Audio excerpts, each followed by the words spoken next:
আজ বানাবো কলমি শাক দিয়ে ডাল। তো চলো দেখা যাক কী করে বানাই। প্রথমে মুসুরির ডাল আর কলমি শাকটাকে ভালোভাবে সিদ্ধ করে নেব। যেই সিদ্ধ হয়ে যাবে তারপরে ঠান্ডা করতে রেখে দেবো। আর একটা কড়াই নিয়ে নেব, তার মধ্যে সামান্য পরিমাণ সর্ষের তেল দিয়ে জিরে আর শুকনো লঙ্কা ফোড়ন দিয়ে নেব। তারপরে পেঁয়াজটা আর রসুনটাকে ভালো করে ভেজে নেব। যেই রসুনের কাঁচা গন্ধটা ছেড়ে যাবে তার মধ্যে লঙ্কা আর টমেটো দিয়ে ভালোভাবে ভাজা ভাজা করে নেব।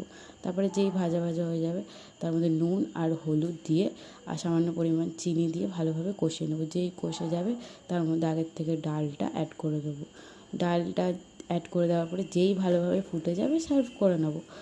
তো তোমরা একবার ট্রাই করে দেখতে পারো এই রেসিপিটা, খুবই ভালো লাগে খেতে এরকম ডাল। আর একবার অবশ্যই ট্রাই করে দেখো আর আমাকে জানিও তোমাদের কেমন লাগলো আমার রেসিপিটা। বাই।